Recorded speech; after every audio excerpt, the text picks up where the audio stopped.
Good evening, everyone. This is Dr. Chetna Gupta Pasine, and our today's topic is hot air oven.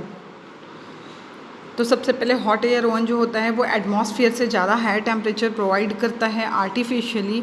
जब हमें किसी भी glasswares को या हमारे किसी भी प्रैक्टिकल से रिलेटेड जो भी हमारा मटेरियल है जो कि मेल्ट ना हो, जैसे कि जो प्लास्टिक से ना बना हो, किसी मेटल से बना हो, कोई पाउडर हो, कोई केमिकल्स हो, उन सबको स्टरलाइजेशन के लिए एटमॉस्फेयर से ज़्यादा हाई टेम्परेचर आर्टिफिशियली जो प्रोवाइड करने का कार्य करता है वो इंस्ट्रूमेंट कहलाता है आपका हॉट एयर ओवन।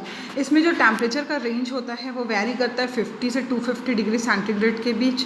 इसमें क्या होता है कि मटेरियल का जो यदि मॉइस्चर है किसी मटेरियल पे तो वो बहुत रैपिडली एवापोरेट हो जाता है, वाष्पीकृत हो जाता है, और वाष्पीकरण के कारण जो मटेरियल होता है वो बहुत जल्दी ड्राई हो जाता है। और यदि ड्राई होगा, आप हीट से किसी चीज़ को ड्राई कर रहे हैं तो वो क्या होता है, जनरली वो स्टरलाइज हो जाता है। वो आर्टिकल स्टरलाइज मतलब उसका निर्जमीकरण हो जाता है, वो बिल्कुल माइक्रो ऑर्गेनिज्म से फ्री हो जाता है, सूक्ष्म जीवों से मुक्त हो जाता है। और ये सारी प्रक्रिया जो होती है वो ड्राई हीट के द्वारा की जाती है, इसलिए इसे हॉट एयर ओवन कहा जाता है।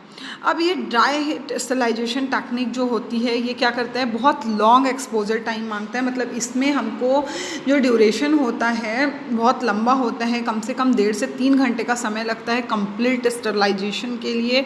और इसमें हीट जो होता है, हीट जब आप मॉइस्चर के थ्रू प्रोवाइड करते हो, जैसे मॉइस्चर का मतलब ये हुआ कि एक होता है आपका ड्राई हीट कॉन्सेप्ट एंड दूसरा होता है आपका वेट हीट कॉन्सेप्ट या मॉइस्ट हीट कॉन्सेप्ट, जिसमें हम पानी उबाल के क्या करते हैं, ये सबको पता है। आप यदि मिल्क को कम्प्लीटली बॉईल करते हैं तो वो माइक्रो ऑर्गेनिज्म फ्री हो जाता है। यदि आप वाटर को बॉईल करके लेते हैं तो उस वाटर में जितने भी माइक्रो ऑर्गेनिज्म होते हैं वो कील हो जाते हैं। तो इसी उस प्रोसेस को कहा जाता है मॉइस्ट हीट। तो मॉइस्ट हीट के जस्ट अपोजिट ये ड्राई हीट कॉन्सेप्ट पर वर्क करता है, और इसमें एक बहुत हाई टेम्परेचर की आवश्यकता होती है। ये जो प्रिंसिपल है, प्रिंसिपल यही है कि इसमें जो स्टरलाइजेशन होता है वो ड्राई हीट के द्वारा होता है, और ड्राई हीट जो प्रोवाइड करने का कार्य करता है वो कहलाता है इलेक्ट्रिक कंडक्शन के थ्रू हम ड्राई हीट इसमें प्रोवाइड करते हैं। इसमें क्या होता है, जब आप इसका पूरा स्ट्रक्चर देखोगे, जैसे कि आप ये ओवन का स्ट्रक्चर मॉर्फोलॉजी आप बाहर से देखिए स्ट्रक्चर, और ये है इसका इंटरनल स्ट्रक्चर। अंदर आप देखिए ये पूरा मेटालिक सरफेस है और अंदर आपको 4 वॉल दिख रही है। तो ये ड्राई हीट के प्रिंसिपल पे वर्क करता है। ड्राई हीट के प्रिंसिपल पे वर्क ऐसा करता है कि जैसे ही आप टेम्परेचर सेट करते हैं तो सबसे पहले जो टेम्परेचर होता है वो नीचे से होता हुआ राइज होता है, और राइज होने के बाद इसके चारों तरफ की वॉल्स पे क्या होता है, टेम्परेचर धीरे धीरे घुमावदार, ठीक है, राउंडेड डायरेक्शन में, घुमावदार स्प्रिट में क्या होता है वो पूरा घूम के इंस्ट्रूमेंट में वो क्या करता है, इंस्ट्रूमेंट को गर्म करता है, हीट प्रोवाइड करने का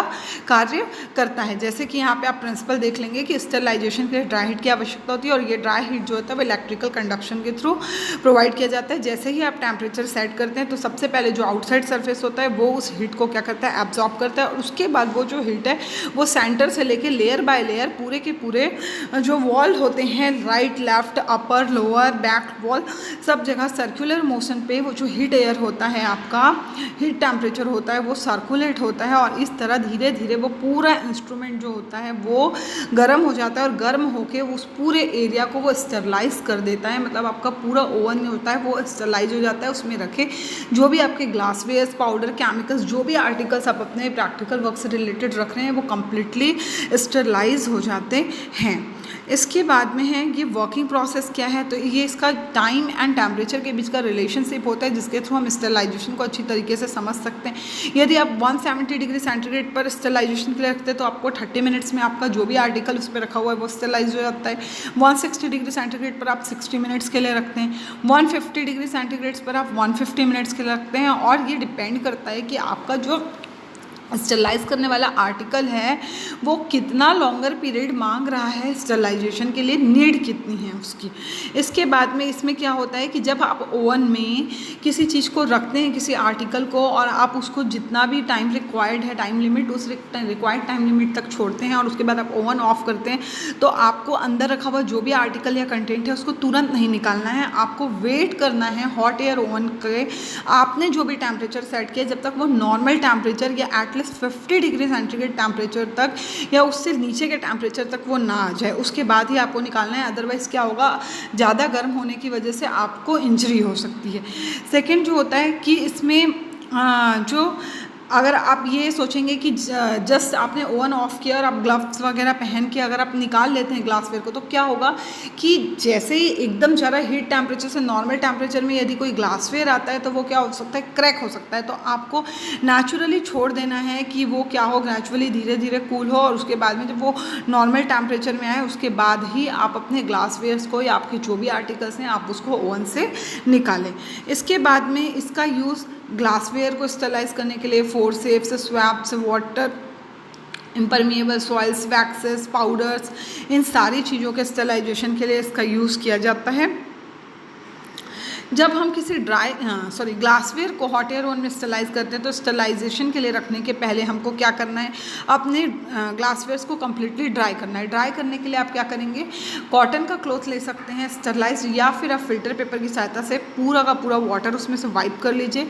वाटर वाइप करने के बाद आप उसको 70% अल्कोहल से वाइप कर लीजिए। 70% अल्कोहल से वाइप करने के बाद यदि आपका स्टरलाइज करने वाला ग्लासवेयर टेस्ट ट्यूब है या फ्लास्क है तो उसमें आप कॉटन प्लग लगा दीजिए, और कॉटन प्लग लगाने के बाद आप उसको क्राफ्ट पेपर से रैप कर दीजिए। क्योंकि क्राफ्ट पेपर काफ़ी एक्सपेंसिव होता है तो आप न्यूज़पेपर का यूज़ भी यहाँ पर कर सकते हैं। और उसके बाद में आप पैकिंग ना खुले इसके लिए आप रबड़ का यूज़ ना करें, रबर बैंड का यूज़ ना करें, आप थ्रेड से अच्छी तरह बांध दें और उसके बाद में आप उसको ओवन में प्लेस कर दें। प्लेस करते समय ये ध्यान रखेंगे कि ओवन को आपको ज़्यादा ओवरलोड नहीं करना है, अदरवाइज़ आपके ग्लासवेयर टूट सकते हैं, ब्रेक हो सकते हैं। और उसके बाद में क्या करें, आप इलेक्ट्रिक करंट प्रोवाइड कर दें तो कंडक्शन के कारण, जो मैंने आपको प्रिंसिपल बताया कि लोअर सरफेस से होता हुआ जो हीट एयर है, हॉट एयर है या हीट टेम्परेचर है, वो पूरे सरफेस में सर्कुलेट हो जाएगा और आपका जो भी रखा हुआ अंदर आर्टिकल है वो स्टरलाइज हो जाएगा। इसके बाद में एडवांटेज क्या क्या है, एडवांटेज ये है कि ये ड्राई हीट के प्रिंसिपल पे वर्क करता है। इसका जो कॉस्ट है ये इतना ज़्यादा नहीं है, बहुत मिनिमम कॉस्ट में ये इंस्ट्रूमेंट आ जाता है और इसको इंस्टॉल करना भी बहुत इजी है। इसमें ईजली क्या होता है, ड्राई हीट टेम्परेचर के कारण जो भी आप आर्टिकल रख रहे हैं, चाहे वो ग्लासवेयर्स हो, मेटल्स हो, पाउडर्स हो, केमिकल्स हो, बहुत ईजिली आपका जो टेम्परेचर होता है वो जो आपका आर्टिकल है उसके अंदर तक, पर्टिकुलेट मैटर तक वो बिल्कुल जा सकता है। ये एक नॉन टॉक्सिक मैटर है जो इन्वायरमेंट को बिल्कुल भी हार्म नहीं करता है। और ये मेटल्स के लिए नॉन कोरोसिव का मतलब होता है कि वो मेटल के अपने खुद के नेचर, उसका जो नेचर है उसको वो किसी भी तरीके से चेंज नहीं करता है। मेटल अपने नेचर में ही बना रहता है, ठीक है, उसका क्षरण नहीं होता है। और उसके बाद में इसका डिसएडवांटेज ये कि टाइम कंज्यूमिंग मेथड है और इसमें जो हीट का पेनिट्रेशन है वो बहुत स्लो रेट से, मतलब बहुत धीरे धीरे होता है, और माइक्रोबियल किलिंग का वर्क भी बहुत धीरे होता है। आपने आगे देखा है कि आप कितने टेम्परेचर में कितने समय के लिए उसको रखते हैं। तो डिपेंड करता है कि अगर आप टेम्परेचर जितना स्लो रखेंगे आपको टाइम लिमिट उतनी बढ़ानी पड़ेगी, और टेम्परेचर जितना हाई रखेंगे टाइम लिमिट उतनी कम रहेगी। लेकिन यदि आप टेम्परेचर बहुत हाई रखते हैं तो उसमें आपके मटेरियल्स के डैमेज होने का, स्पेशली ग्लासवेयर्स के डैमेज होने के चांसेस होते हैं। और हाई टेम्परेचर जो कि मैं अभी बता रही हूँ बहुत से मटेरियल्स के लिए वो सूटेबल नहीं होता है। यहाँ पर आपका हॉट एयर ओवन कंप्लीट होता है जो कि आपके प्रैक्टिकल वर्क का पार्ट है।